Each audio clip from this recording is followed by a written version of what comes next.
আসসালামু আলাইকুম। Channel I সংবাদে আপনাদের সবাইকে আমন্ত্রণ জানাচ্ছি আমি আল আভি জাহান। বিস্তারিত সংবাদের শুরুতেই জানিয়ে দিচ্ছি সুপার ফ্রেশ ফর্টিফাইড সয়াবিন তেল সংবাদ শিরোনামগুলো। জাতীয় ঐক্যকে বেশি প্রাধান্য দিচ্ছে বাংলাদেশ জামায়াতে ইসলামী। নির্বাচনে জয়ী হলে রাষ্ট্র পরিচালনা করতে প্রস্তুত বললেন আমির। মাতারবাড়িতে এলএনজি টার্মিনাল নির্মাণে বিনিয়োগ করতে আগ্রহী জাপান। চ্যানেল আইকে এশিয়া প্যাসিফিক প্রধান কুদামা তোশিরো। গাজায় ইসরায়েলি আগ্রাসনের 1 বছরে 41,870 ফিলিস্তিনি নিহত। উপত্যকা জুড়ে মৃত্যু ক্ষুধার ধ্বংসস্তূপ। সবুজে সাজাই বাংলাদেশ স্লোগানে সিরাজগঞ্জে প্রকৃতি ও জীবন ক্লাবের বৃক্ষরোপণ। সুস্থ পৃথিবী গড়তে উদ্যোগে বিশিষ্টজনদের সাধুবাদ। এবং বাংলাদেশের বিপক্ষে জয় দিয়ে ভারতের টি-20 সিরিজ শুরু। টাইগারদের 7 উইকেটে হারিয়ে সিরিজে 1-0 এগিয়ে স্বাগতিকরা।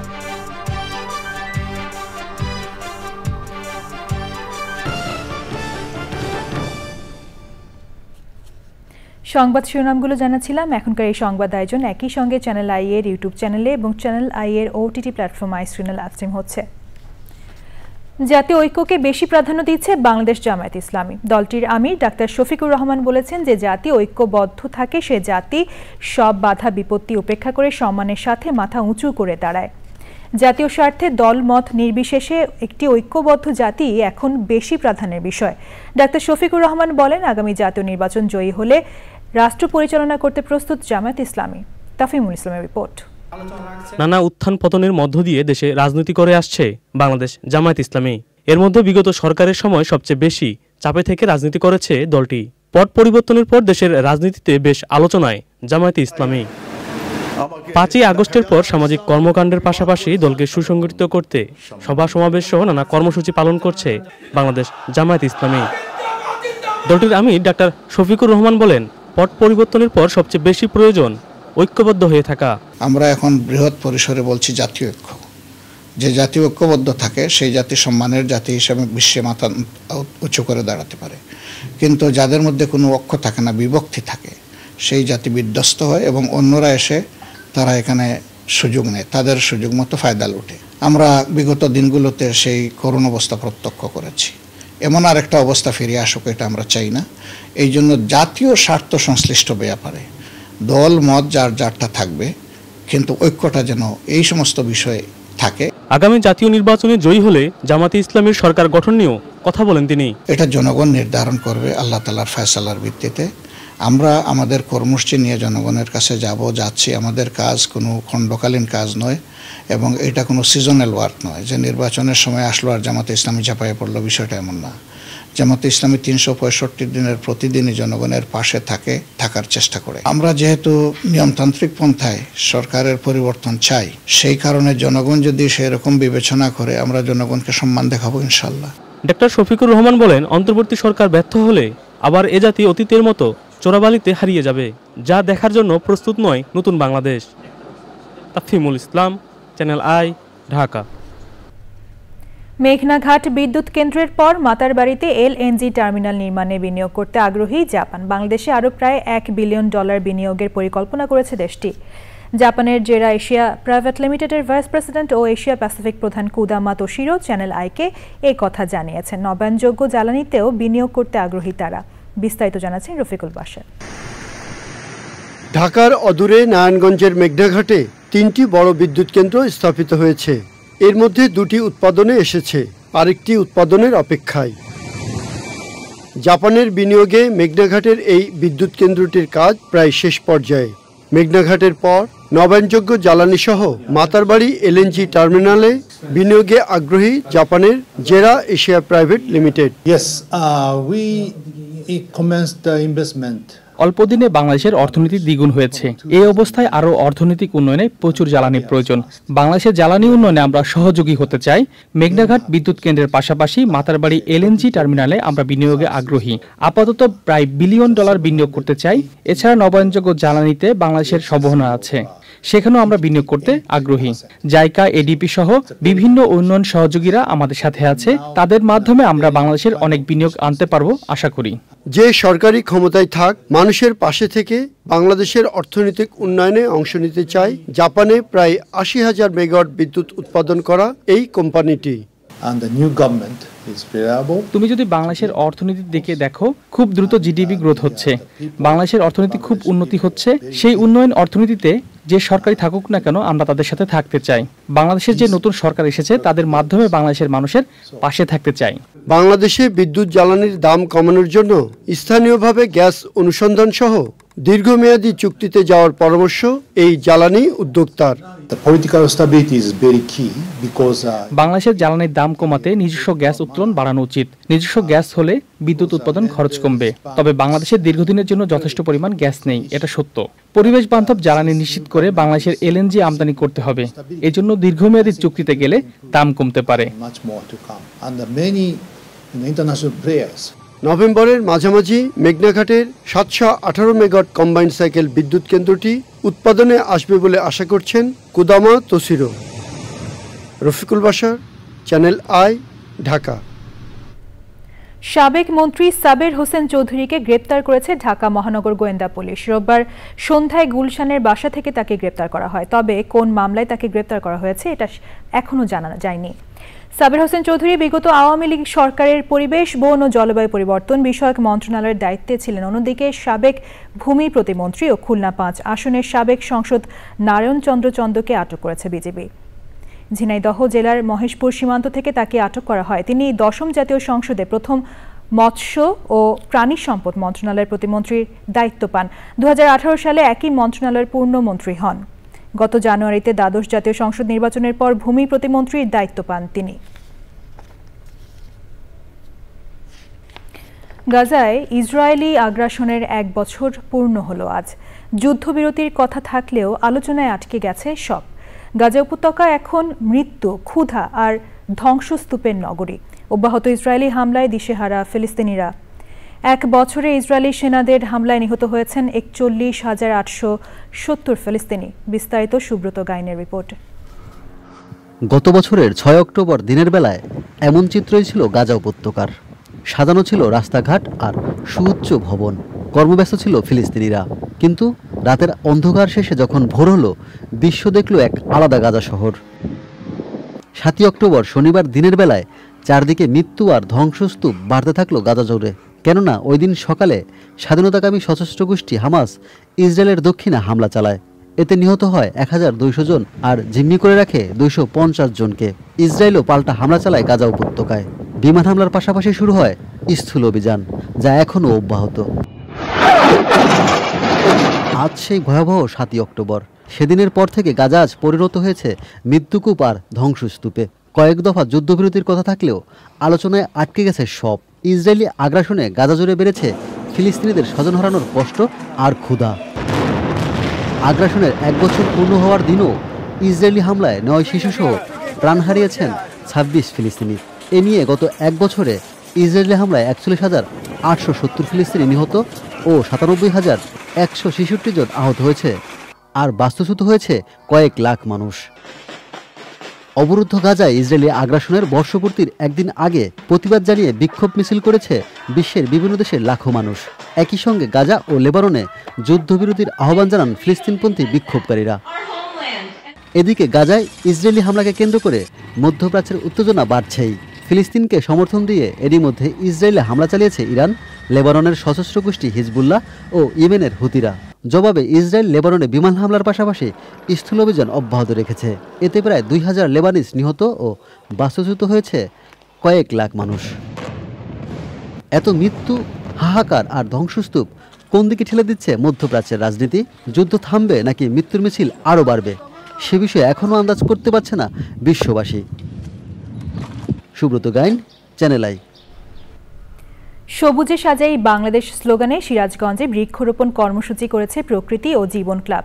হৈম বালা বালিকা উচ্চ বিদ্যালয় শিক্ষার্থীদের বিভিন্ন গাছের চারা বিতরণ এবং যমুনার পাড়ে বৃক্ষরোপণের মধ্য দিয়ে কর্মসূচি উদ্বোধন হয়। সুস্থ পৃথিবী গড়তে এমন উদ্যোগে সাধুবাদ বিশিষ্টজনদের। ফেরদৌস রবিনের তথ্য ভিডিওচিত্রে আফরোজা হাসির রিপোর্ট।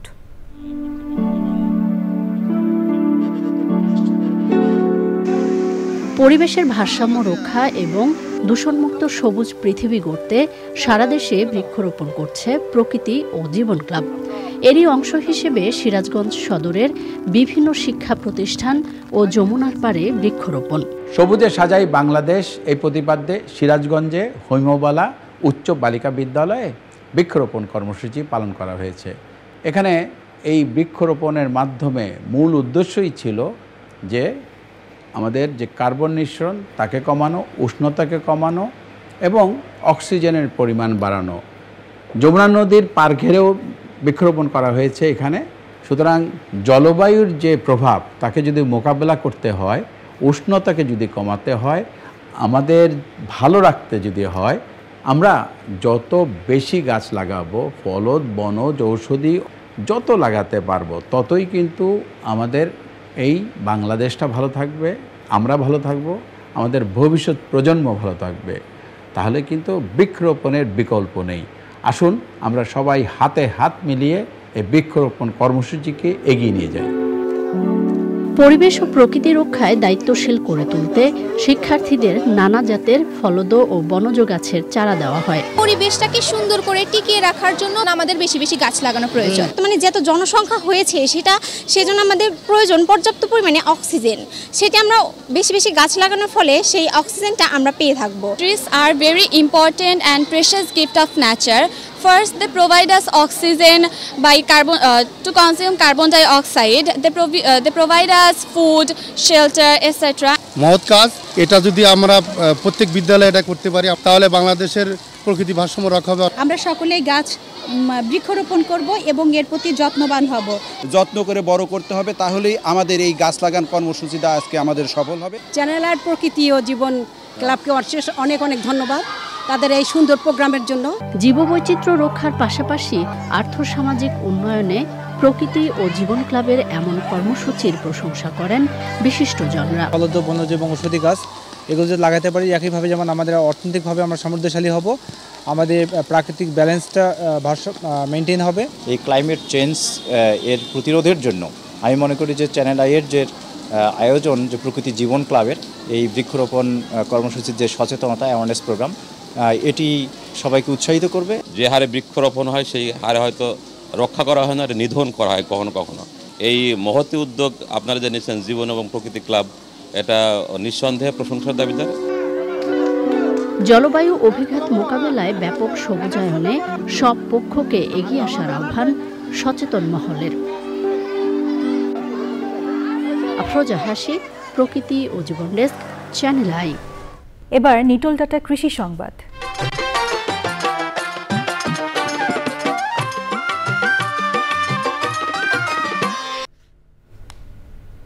যশোরের বাজারগুলোতে বেড়েছে সব ধরনের সবজির দাম। টানা বৃষ্টি ও বন্যার অজুহাতে প্রায় প্রতিটি সবজি বিক্রি হচ্ছে আগের চেয়ে দ্বিগুণ দামে।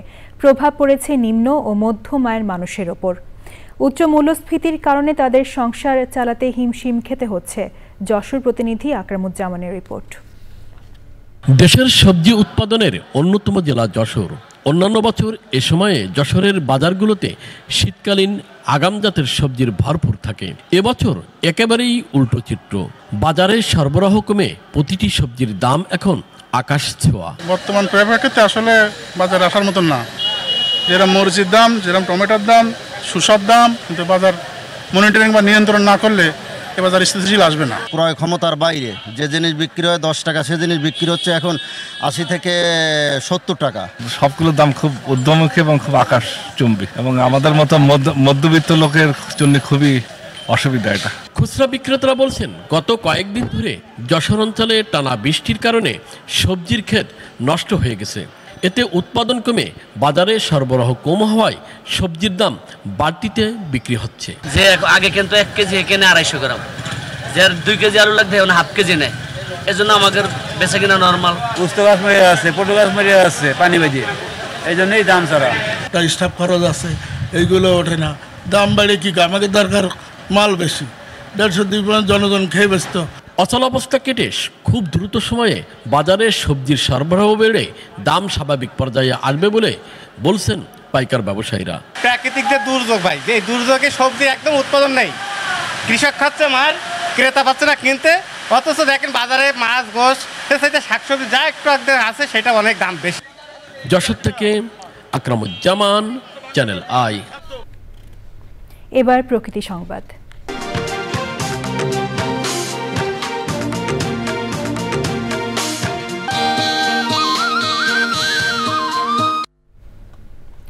দখল, দূষণ আর অব্যবস্থাপনায় মৃতপ্রায় খুলনার ময়ূর নদী। অপরিকল্পিত খননে কোনো সুফলই মিলছে না। বিশ্ব নদী দিবস উপলক্ষে আন্তঃসীমান্ত নদীতে বাংলাদেশের অধিকার প্রতিপাদ্যে মার্চ টু ময়ূর রিভার কর্মসূচিতে নদী রক্ষায় পরিকল্পিত সমন্বিত উদ্যোগ নেওয়ার তাগিদ বিশিষ্টজনদের। ড্যানিয়েল সুজিত বোসের তথ্য, ভিডিওচিত্রে আফরোজা হাসির রিপোর্ট। খুলনা মহানগরীর পশ্চিম পাশ দিয়ে বয়ে গেছে ময়ূর নদী। ক্রমাগত দখল আর ময়লা আবর্জনায় চরম অস্তিত্ব সংকটে নদীটি। নগরীর জলাবদ্ধতা নিরসন সহ নদী পুনরুদ্ধারে বিভিন্ন সময় খনন করা হলেও তা কাজে আসছে না। উল্টো বিশাল অঙ্কের টাকা ক্ষতি হচ্ছে বলে অভিযোগ রয়েছে। সঠিক নিয়ম না মেনে খননের কারণে এমন পরিস্থিতির সৃষ্টি অভিযোগ পরিবেশবাদীদের। জলাবদ্ধতার যে নিরসনের বিষয়টি সেটা আমরা সমাধানের জন্য জনগণকে সচেতন করা এবং যথাযথ কর্তৃপক্ষের সঠিক উদ্যোগের মধ্য দিয়ে এটা সমাধানের আমরা আশা করছি। যে টাকা খরচ হয় সেই হিসাবে যে সুফল পাওয়ার কথা আমরা পাই না। এতে মুষ্টিমেয় কিছু লোক তারা আর্থিকভাবে লাভবান হয়, কিন্তু খুলনার মানুষ জলাবদ্ধতা থেকে কোনো অবস্থায় নিরসন পায় না। আধা ঘন্টার মধ্যে পানি জমে যায়, এই পানি বেরোতে পারে না। মূলত এই সমস্ত নদ ভরাট হয়ে যাওয়ার কারণে, অববাহিত হয়ে যাওয়ার কারণে অনেক সময় এমনকি এই ময়ূর নদ এখন নাব্যতাও পর্যন্ত হারিয়েছে। এখন যেভাবে খনন করা হচ্ছে, খালের থেকেও ছোট করে একটা জাস্ট বড় ড্রেন বলতে পারি এটাকে, সেইভাবে খনন করা হচ্ছে। এই জোয়ার ভাটাও থেমে যাবে যদি আমরা কানেক্টিং যে খালগুলি আছে সেইগুলিকে অবমুক্ত না করতে পারি। এখানে প্রায় 36টির মতো কানেক্টিং খাল আছে, তো সেইগুলি যদি আমরা মুক্ত করে দিতে না পারি, এটার সাথে যদি কানেক্ট করতে না পারি, তাহলে পানির প্রবাহ যেমন আসবে না, আবার সেটা পানিটা নামবেও না। সংযুক্ত খালগুলো পুনরুদ্ধার সহ ময়ূর নদী রক্ষায় বিভিন্ন দাবি জানায় বাংলাদেশ পরিবেশ আন্দোলন। খনন করে যে মাটি এবং বর্জ্য তার সঠিক ব্যবস্থাপনা করতে হবে। সাথে সাথে আমরা বলেছি যে সংযুক্ত যে খালসমূহ রয়েছে সেগুলোকে উন্মুক্ত করতে হবে এবং যে দখলদারিত্ব চলছে এই দখলদারিত্ব বন্ধ করতে হবে। ইতিপূর্বে যে অবৈধ দখল হয়েছে সেই উচ্ছেদ করতে হবে সেই অবৈধ দখলগুলো, এবং নতুন করে যাতে আর দূষণ না হয়, এই নদী পাড়ের মানুষ যাতে এই নদীটাকে আর দূষণ না করে সেদিকে নজর দিতে হবে। পরিবেশের ভারসাম্য রক্ষায় নদী দখল দূষণ রোধে পরিকল্পিত প্রকল্প নেওয়ার আহ্বান সবার। আফরোজা হাসি, প্রকৃতি ও জীবন ডেস্ক, চ্যানেল আই। সবশেষে সুপার ফ্রেশ ফর্টিফাইড সয়াবিন তেল সংবাদ শিরোনামগুলো জানিয়ে দিচ্ছি আরও একবার। জাতীয় ঐক্যকে বেশি প্রাধান্য দিচ্ছে বাংলাদেশ জামায়াতে ইসলামী। নির্বাচনে জয়ী হলে রাষ্ট্র পরিচালনা করতে প্রস্তুত বললেন আমির। মাতারবাড়িতে এলএনজি টার্মিনাল নির্মাণে বিনিয়োগ করতে আগ্রহী জাপান। চ্যানেল আইকে এশিয়া প্যাসিফিক প্রধান কুদামা তোশিরো।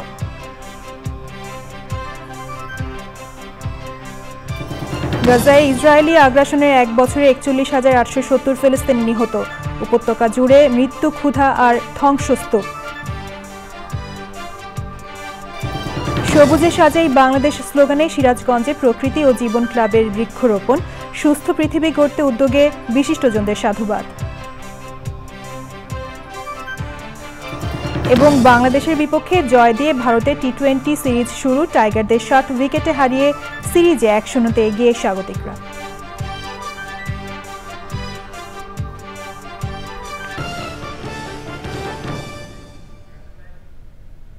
পরবর্তী শীর্ষ খবর দেখার আমন্ত্রণ জানিয়ে শেষ করছি। ধন্যবাদ সবাইকে।